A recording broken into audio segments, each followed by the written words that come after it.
this eFootball 2027 release window is closer than you think, and honestly, none of you are ready for what's coming. Let's start with the release window itself, because everything else in this video is speculation, but this part genuinely isn't. Konami has confirmed the season update will land somewhere between August and September. If you actually dig into the in-game news section, there's a notice about deleting inactive accounts and save data, and buried inside it, they specifically mention the season update as version 6.0.0. That deletion is scheduled for the maintenance window tied to that exact update, which lines up perfectly with August to September. So no, this isn't some randomer on a forum making things up. This is basically Konami confirming it themselves and just not realizing half the community reads patch notes like it's a crime scene. On top of that, if you check the expiry dates on current premium packs,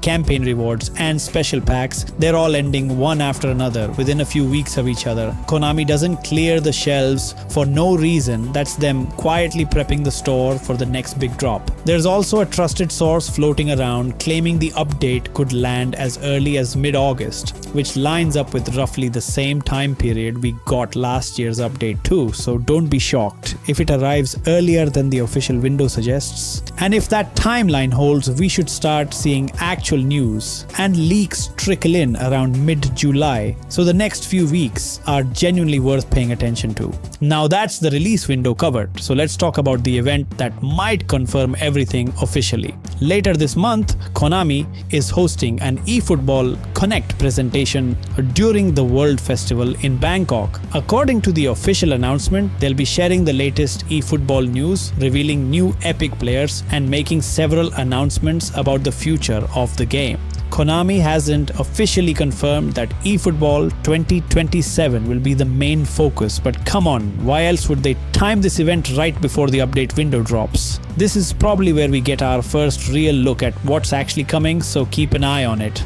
And it's worth mentioning, some players are speculating this could end up being way bigger than a normal seasonal update, more of a major version jump with real gameplay overhauls instead of just a fresh batch of player cards nobody asked for. Again, none of that is confirmed by Konami directly, so treat it as speculation for now, but if it turns out to be true, this could genuinely be one of the biggest updates the game has ever had. Let's move on to what's changing under the hood, because this is where things get genuinely interesting. Behind the scenes, the game is finally making the jump to Unreal Engine 5. There will still be a final version released for PS4 and Xbox One for anyone stuck on old hardware, and slight graphical improvements are coming for PS5, Series X or S, and PC. Nothing that's going to make it look like a next-gen football game overnight, but it's a start, and honestly at this point I'll take whatever crumbs Konami wants to throw us. That's why we also need to talk about the features that are expected but not officially confirmed yet, because there's a fair bit worth mentioning here. New gameplay mechanics are apparently in the works, along with more tactical options inside the squad menu, and a mascot that shows up in cutscenes similar to how coaches currently appear. Honestly, the mascot thing feels a little random to me. Like nobody in the eFootball community was sitting there begging for a cartoon guy to show up before kickoff, but sure, why not? And Master League might finally stop being some limited time event you get 3 weeks to enjoy before it vanishes into thin air, and instead become a permanent mode. Honestly, if that actually happens, I might forgive Konami for a solid week, maybe 2 if I'm feeling generous that day. Now let's get into the 10 gameplay changes tied to this new engine, because these are the details that actually matter to how the game plays day to day. First, pace is getting slowed down significantly, so fast runs and lazy 1-2s aren't going to bail you out anymore.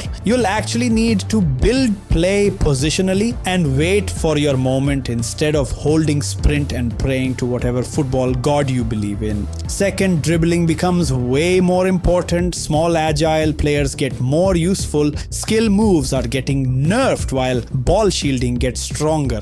So micro dribbling past someone actually matters more than spamming a step over like a complete noob who just discovered the skill stick. Third, passing is getting worse across the board, especially long balls. accuracy drops, and physically strong midfielders will intercept way more often. So you will actually need to invest in passing stats instead of ignoring them like everyone currently does. Let's keep going because physicality matters a whole lot more now too. That's the fourth change. Dribblers need actual strength, not just agility. So those tiny featherweight wonder kids might genuinely struggle unless they can also handle contact without getting bodied off the ball like a ragdoll. Fifth, tackling is getting riskier. Fouls and penalties are easier to give away, so reckless sliding challenges are going to cost you a lot more than they used to. Sixth, defending in general needs more patience too. If you whiff a tackle, you're stuck recovering for longer. So overcommitting is basically throwing the duel away for free, and proper body positioning actually matters again, instead of just spamming the tackle button like some stupid button masher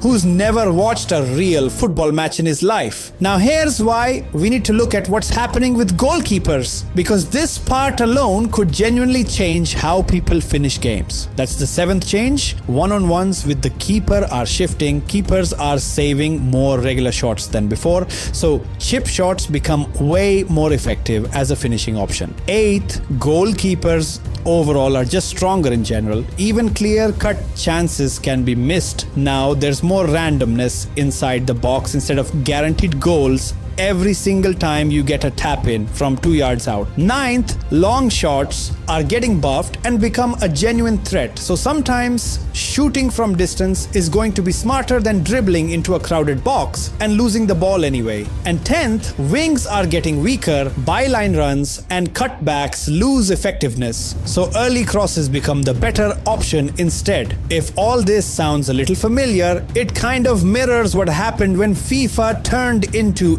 EAFC. And some of these exact changes happened there too. So let's just hope Konami doesn't screw this transition up the exact same fucking way. Honestly, if this pans out the way it's being described, the meta of this game is about to flip completely on its head. And a lot of you who've been coasting on pace and skill move spam are going to have a rough couple of weeks relearning how to actually play football instead of playing a highlight reel simulator. Let's talk about the menu redesign leak next, because honestly it's overdue at this point. The idea floating around is a cleaner, more modern interface while keeping the general layout players already know. So navigation feels smoother without the whole game suddenly feeling like a completely different app you have to relearn from scratch. Speaking of interface, the Nintendo Switch version already has a noticeably cleaner UI compared to the current PC and mobile version. And it wouldn't be surprising if Konami pulled some inspiration from that for 2027. It just looks more modern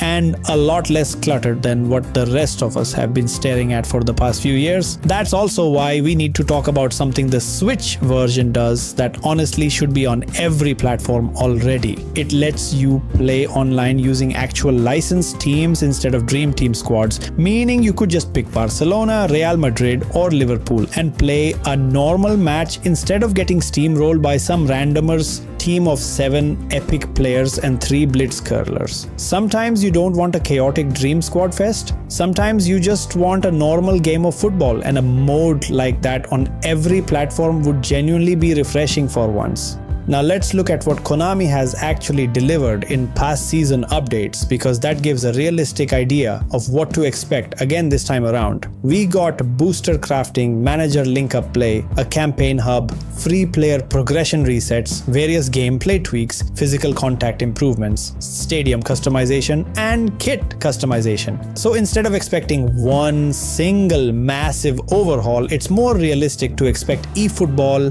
2027 to keep improving things step by step rather than reinventing the whole game overnight. Every single year people expect Unreal Engine 6, a full career mode, Master League, become a legend, and open world football, and then they get maintenance compensation of 10,000 GP instead. Let's just stay realistic here, guys. We've been burned enough times already, and I'd rather manage expectations now than watch everyone rage in the comments come August. Here's why we genuinely need better game modes, because gameplay gameplay-wise, the game is honestly in a decent spot already. What it desperately needs is content, real game modes, not the disappointing joke of a Master League we got last time, which everyone quietly agreed was more of a letdown than the blessing it was supposed to be. Something like a proper become a legend mode that actually keeps you invested over time instead of running out of things to do after a single week. Because let's be honest, most of us are tired of division mode and the constant hacking that goes on in that stupid excuse for competitive play. It's been an issue for years and Konami just keeps pretending it isn't happening. Every season we get a fresh coat of paint on the same broken foundation, and every season the same accounts are somehow still climbing the leaderboard playing matches that finish in about 4 seconds flat. At some point you have to wonder if anyone at Konami actually plays their own ranked mode. Let's also talk about coin events, because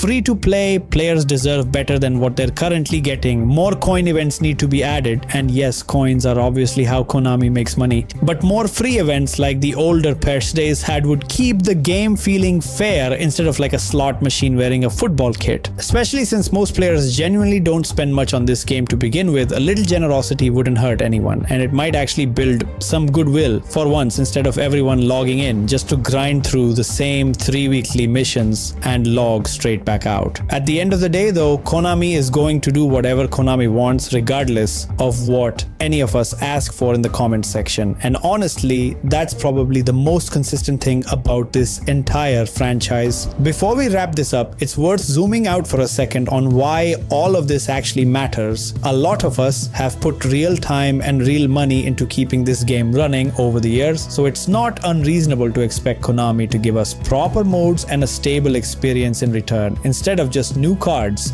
dressed up as content. The gameplay overhaul sounds promising on paper, the engine switch is genuinely overdue, and the release window finally being somewhat predictable is a small win in itself. But we've seen enough hype cycles from this franchise to know that confirmed leaks and actual delivery are two very different things, so temper the excitement just enough to not be completely blindsided if half of this doesn't make the final cut. So that's basically everything we currently know and expect about eFootball 2027, the confirmed release window, the Bangkok event, the engine jump, the menu redesign, the 10 gameplay changes, and everything the community is hoping actually makes it into the game this time. If you liked watching this, that's honestly all I need. Let me know what feature you're hoping gets added down in the comments, and I will catch you in the next one.